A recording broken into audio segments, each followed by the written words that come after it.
افریقہ کے ایک ملک میں ایک شخص حافظ قرآن اور عالم شریعت کسی مسجد میں امام جماعت مقرر ہوا۔ لوگ اس عالم کا بہت احترام کرتے تھے اور ہر شخص چاہتا تھا کہ اس عالم کو اپنے گھر دعوت میں بلائے، مخصوصاً رمضان المبارک میں۔ اسی سبب ایک مقتدی نے رمضان المبارک میں اس کو افطاری میں اپنے گھر بلایا۔ عالم نے دعوت قبول کی اور افطاری کے وقت اس مقتدی کے گھر پہنچے اور وہاں ان کا بہت شاندار استقبال کیا گیا۔ افطاری کے بعد عالم دین نے میزبان کے حق میں دعا کی اور واپس چلے گئے۔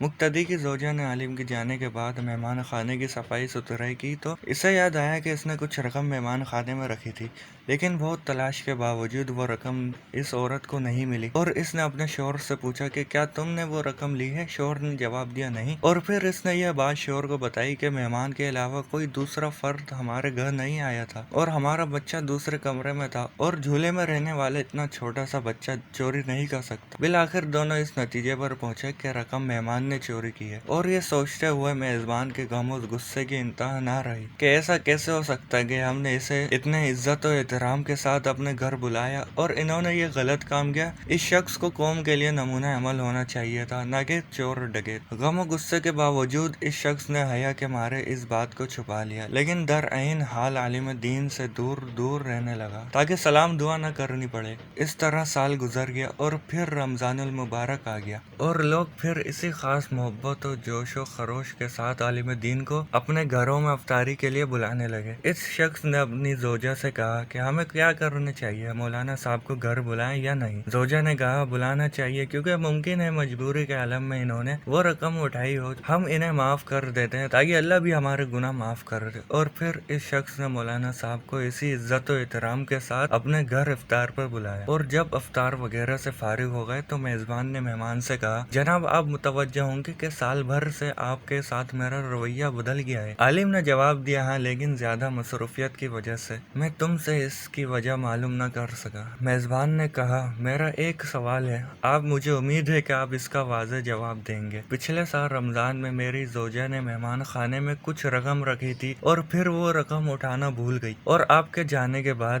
ڈھونڈنے کے باوجود وہ رقم ہمیں نہیں ملی۔ کیا رقم آپ نے لی تھی؟ عالم دین نے کہا ہاں میں نے لی تھی۔ میزبان حیران پریشان ہو گیا اور عالم نے اپنی بات جاری رکھتے ہوئے کہا جب میں مہمان خانے سے جانے لگا تو میں نے دیکھا کہ کاؤنٹر پر پیسے رکھے ہوئے، کیونکہ تیز ہوا چل رہی تھی اور نوٹ ہوا سے ادھر ادھر اڑ رہے تھے، لہٰذا میں نے وہ نوٹ جمع کیے اور میں وہ رقم فرش کے نیچے یا کہیں اور نہیں رکھ سکتا تھا کہ ایسا نہ ہو کہ تم وہ رقم نہ ڈھونڈ سکو اور پریشان ہو جاؤ۔ اس کے بعد عالم نے زور سے اپنا سر ہلایا اور اونچی آواز میں رونا شروع کر دیا، اور پھر میزبان کو مخاطب کر کے کہا میں اس لیے نہیں رو رہا کہ تم نے مجھے چوری کا الزام لگایا، اگرچہ یہ بہت دردناک ہے، لیکن میں اس لیے گڑ گڑا رہا ہوں کہ 365 دن گزر گئے اور تم میں سے کسی نے قرآن کا ایک صفحہ بھی نہیں پڑھا، اور اگر تم قرآن کو ایک بار کھول کر دیکھ لیتے تو تمہیں رقم قرآن میں رکھی مل جاتی۔ یہ سن کر میزبان بہت تیزی سے اٹھ کر قرآن مجید اٹھا کر لایا اور جلدی سے کھولا، اور اس کی مکمل رقم قرآن میں رکھی نظر آ رہی تھی۔ یہ حال ہے بعض مسلمانوں کا کہ سال بھر میں بھی قرآن نہیں کھولتے اور اپنے آپ کو سچا اور حقیقی مسلمان سمجھتے ہیں۔